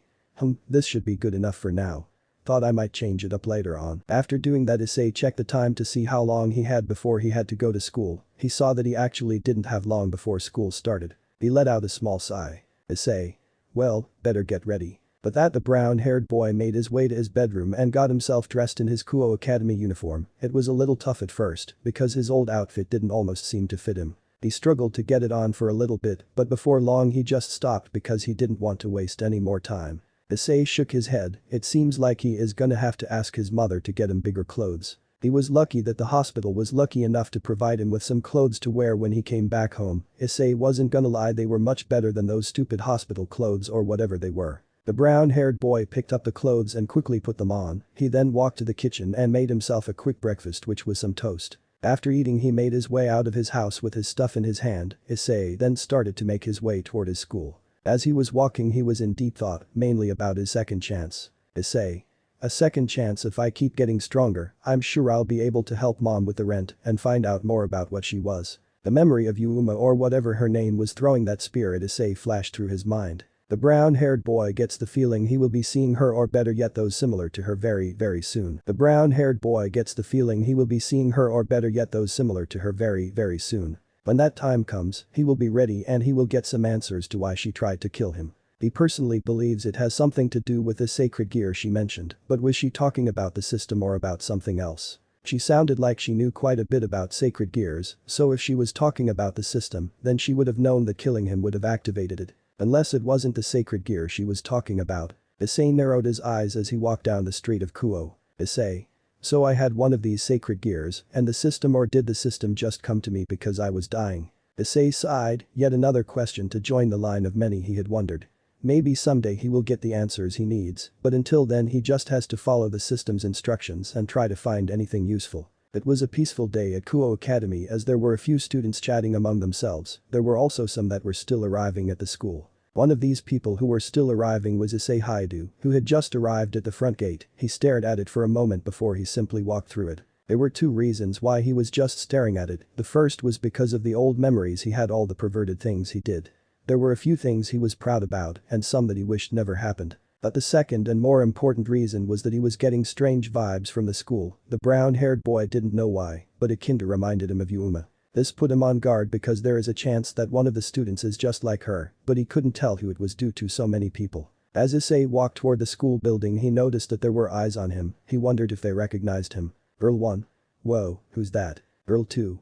Not sure, he's handsome. Girl 3. Agreed, sister. Boy 1. Damn. That dude looks like a video game character. Boy 2. No way, he looks like a light novel character. Boy 1. Light novel. That's stupid, he's a video game character. Boy 2. Light novel. Boy 1. Video game. Boy 2. Light novel. Boy 1. Video game. Boy 2. Light novel. Boy 1. Video game. Boy 2. Light novel. Boy 3. I'm gay. Both. We know, Bob, and we're proud of you. Bob. Gay, you woo. Issei's sweat dropped a little because he overheard the argument. Did no one really recognize him?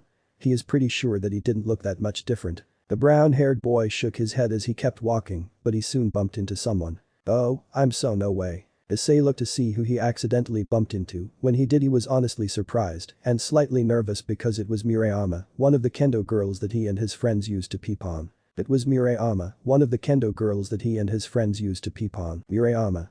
Highschooldxd. Is that you? After literally shouting that at the top of her lungs, all the other students were shocked by what the brown-haired girl said. Girl 1. No way.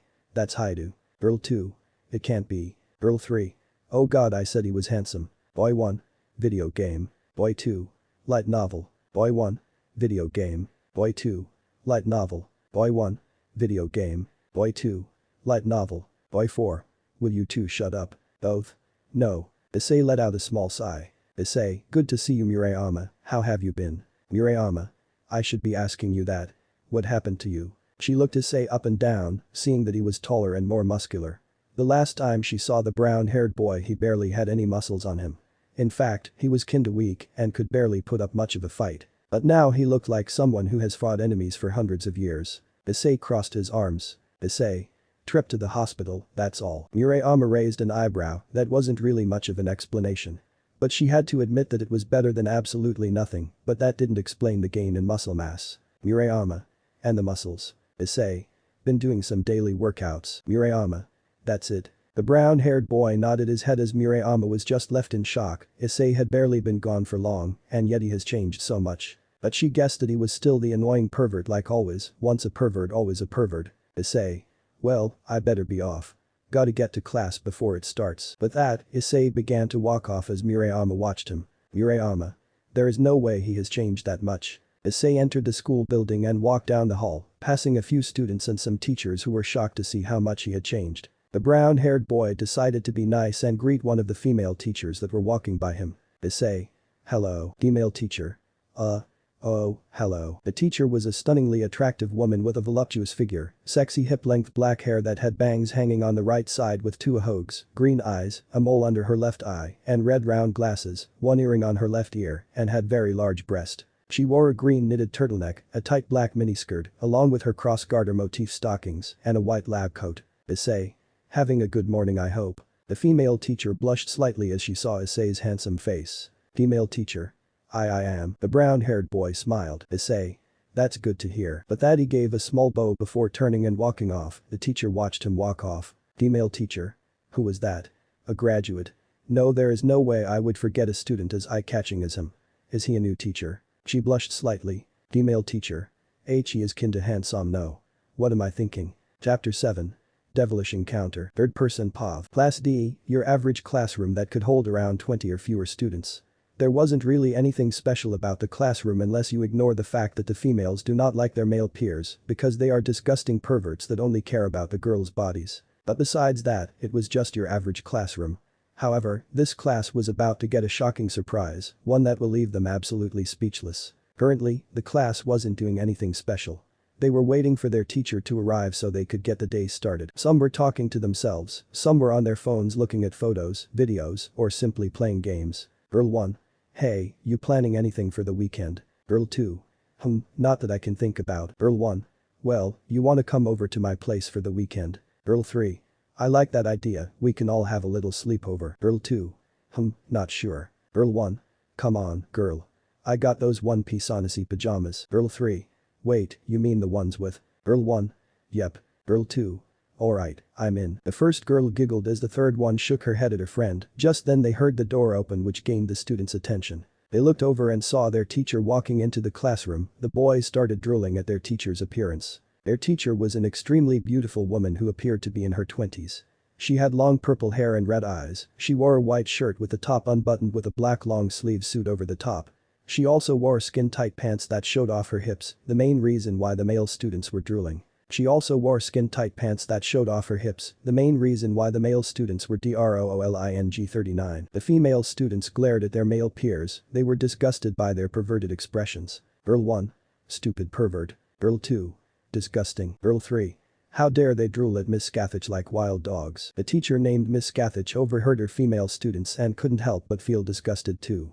While she understood that boys will be boys, she has been Class D's teacher for quite a while, and the boys keep on drooling every time they see her. She stood in front of her class, clearing her throat, which made the students who weren't in their seats quickly sit down. Her eyes moved from left to right, making sure that none of her students were on their phones or talking. When she was sure that no one was doing anything, she smiled slightly. Scathach. Good, now I am sure you lot haven't heard it yet. But we have a returning student. This gained everyone's attention, they wondered who the returning student was. The boys hoped that it was a girl with big tits, while the females just hoped that it wasn't another pervert. They already have the perverts they don't need another one. Suddenly, the class and Scathach heard a knock at the door. Knock. Knock. Knock. The purple-haired woman smiled. Scathach. That must be the student. She looked over at the door. Scathach.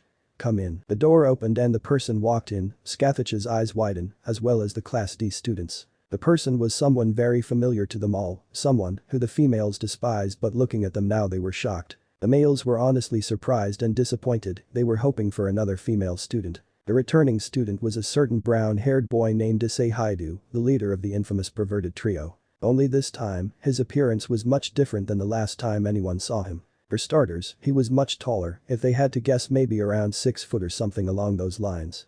He was taller than anyone in the room, Miss Scathach was barely up to his shoulder. That was definitely a shock to the purple-haired woman because she was a mature adult, so she and the other teachers were supposed to be taller than the students. But to see one of her students actually be taller than her has left her speechless, she honestly couldn't believe what she was staring at. The next thing was that his facial features looked sharper than normal, plus he seemed to have gained a bit of muscle mass. He looked nothing like his old self. While the females were a bit disgusted that the leader of the infamous perverted trio had returned, they couldn't help but blush slightly at the sight of the brown-haired boy. They felt their hearts beating slightly fast as they stared at him, they had to admit that he looked pretty handsome and cute. And again, it was Isseihyoudou they were talking about. They weren't sure if he had changed or if he was still the disgusting perverted teenage boy like before. There was a little voice in the back of the girl's mind, begging that Issei wasn't perverted. They didn't want to mess up his good looks, it's rare to find a boy that looks just as good as the Prince of Kuo, Yudo Kiba. Issei looked at his classmates and smiled slightly, waving at them. Issei, hello everyone. It's good to see you all. When Issei spoke, nearly all the females fainted with blushes on their faces. This caused the others to stare at the now unconscious females and sweat dropped slightly. Issei himself also sweat dropped, he wasn't expecting that to happen. Issei. Are they alright? One of the male students looked at one of the unconscious females, he felt her neck to make sure she was alive. Male student. Yep. They're alive. Just unconscious. Scathach couldn't blame her female students for fainting, she herself was having a tough time controlling herself. There was a slight blush on the purple-haired woman's face as she cleared her throat, gaining everyone's attention. Scathach. Well now, while we wait for the girls to wake up. Does anyone have any questions for Issei? At that moment, many hands went up into the air. Issei looked around until he saw a familiar pair of people. The first was a brown-haired boy with glasses, while the other boy had blue eyes and a shaved head. They were Issei's two friends, Mitsuda and Motohama. A small smile grew onto his face, he was glad that his friends haven't changed a bit. He was kinda worried that something would have happened to them while he was in the hospital, but he does wonder about something. He wonders if they remember Yuma, the fallen angel who killed Issei during his date and left him bleeding out with a gaping hole in his chest. Issei did remember that before the date he showed Yuma to the two and bragged about him being the first in the group getting a girlfriend, which they took personally. But Issei can't help but get the feeling that they may not remember. If they did, then he guessed that they will probably ask him how she was doing. Issei. Sup, Mitsuda. Motohama, good to see you both. Mitsuda. Issei, where have you been? We've been trying to call you for days. The brown-haired boy chuckled slightly as he scratched his cheek. Issei. I've been at the hospital. This caught everyone's attention, they wondered what happened to the infamous pervert. Mitsuda. What happened? Issei sighed. Issei. I was in an accident, nearly died too. Silence filled the classroom as many couldn't believe what they had just heard. The female students who fainted before woke up not too long ago and were shocked. Hell, even Miss Scathach herself was shocked by what Issei said. While she didn't like the brown-haired boy's perverted antics, having to scold him multiple times a day, she was still his teacher. She still cared for his safety, in fact, she cared for all of her student safety. Motohama. Well, you're back now. The pervert trio can return to peeping on boobs. Mitsuda. Yeah. After Motohama said that, many if not all the girls in the class glared at the two boys. Of course, they would say something like that without hesitation, they have done some similar multiple times in the past. Scathach made a mental reminder to give Motohama and Mitsuda both a detention for saying something like that, she then looked at Issei waiting to see the perverted grin on his face. However, to the purple-haired woman's surprise, she saw that Issei was shaking his head. This was something she didn't expect, she fully expected the brown-haired boy to go back to his usual perverted antics. But that didn't seem to be the case. Issei. Yep, they haven't changed a single bit. Scathach. Issei. The brown-haired boy looked at his teacher. Issei.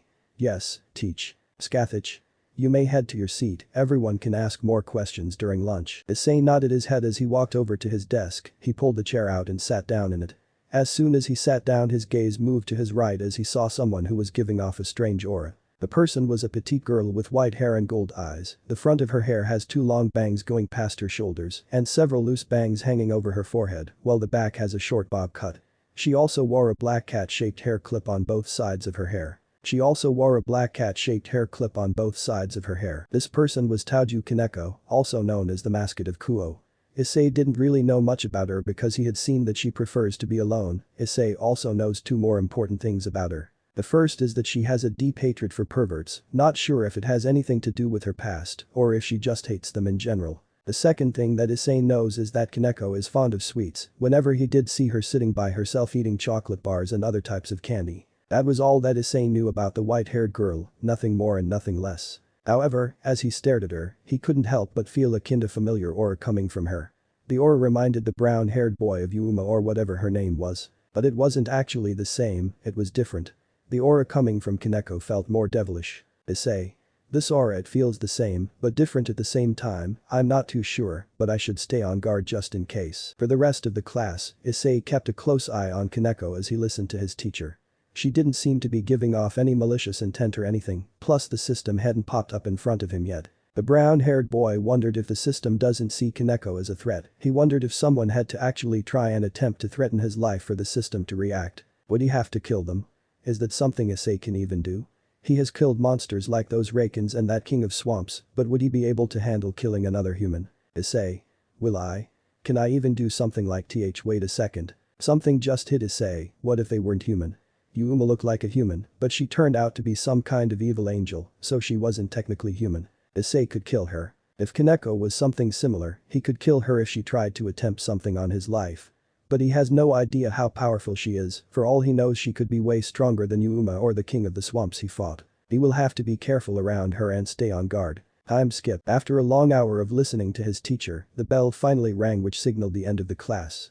About time too, Issei was kinda getting a bit nervous with all the eyes that were on him during the entire class. Issei got out of his chair and made his way out of his classroom. As he was walking he did notice that there were a few people staring at him. However, he didn't let this bother him, he couldn't really blame them. After all, the brown-haired boy had changed quite a bit over the last couple of days. He did notice that a few were shocked and a few had some disgusted expressions on their faces. The disgusted looks were mainly from the girls, for obvious reasons. He was a pervert that peeped on many girls before his quote-unquote death. As Issei was making his way down the hallway, he wondered if there were more people with a similar aura to Kaneko. There was no way that Kaneko alone could have such an aura, there had to be multiple people. When he arrived outside, Issei soon stopped in his tracks. He felt that someone was staring at him, but he didn't feel any malicious intent. Turning to the location, Issei looked up at the second floor. He soon saw who was staring at him, it was a red-haired girl with blue eyes. Issei remembered her, before his date with Yuma he saw her if he can recall her name was Rias. The brown-haired boy remembered that his friend Mitsuda said that she was basically the queen of Kuo, everyone loved her. He had to admit that Rias was a very beautiful girl, definitely someone he would have loved to date or at least known when he was younger.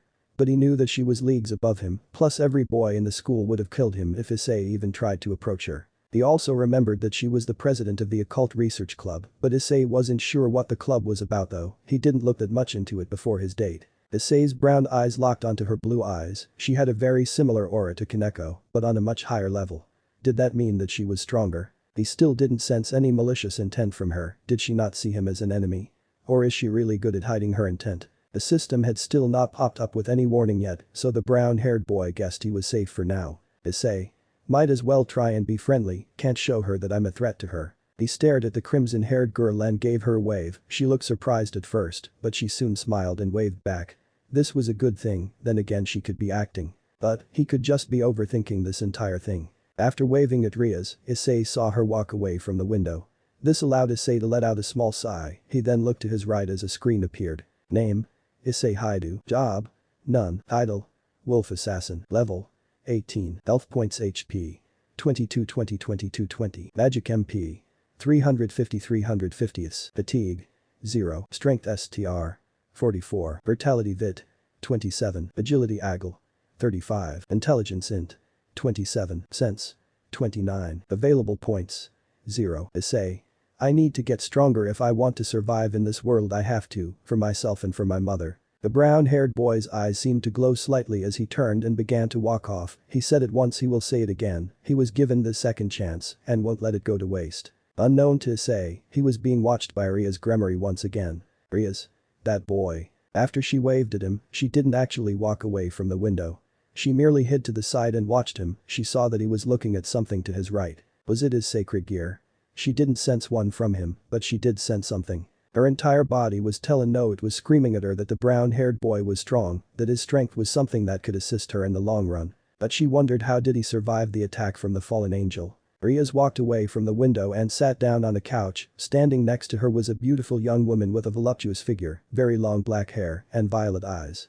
Her hair was tied in a long ponytail, reaching all the way down to her legs, with 2 strands sticking out from the top and sloping backward, with an orange ribbon keeping it in place. Her hair was tied in a long ponytail, reaching all the way down to her legs, with 2 strands sticking out from the top and sloping backward, with an orange ribbon keeping it in place. Rias. Akeno. The girl named Akeno looked at the crimson-haired girl. Akeno, yes Rias. Rias. Tell me, how was Issei's barely alive body discovered? If memory serves me correctly, there was barely anyone at the park. Akeno. You are correct, but I believe that they were contacted by some mysterious person about Issei. Rias hummed to herself. She had heard that Issei had a date with a girl named Yuma. Obviously, she knew that the girl was a fallen angel. The crimson-haired girl wanted to help Issei before the fallen killed him. But she only imagines how bad it would be for him if he managed to survive. Then he would have gone around and started saying stuff. Everyone would have seen him as crazy and not believe him. Rias didn't want to risk making his life worse. She wanted to explain everything to him when she revived him, but looks like she won't be able to do that. Unless she asks if he wants to become like her. To do that, she will have to bring him to the occult research club. Rias. Akeno, can you ask Kiba to go and grab Issei? Akeno. Of course, but why? The crimson-haired girl smiled. Rias. I believe that he deserves some answers about what happened that night. Unknown to the 2 girls, they were being watched by a figure who hid in the shadows. The figure seemed around 6 feet tall. They crossed their arms. So, the gremmery is interesting in Issei.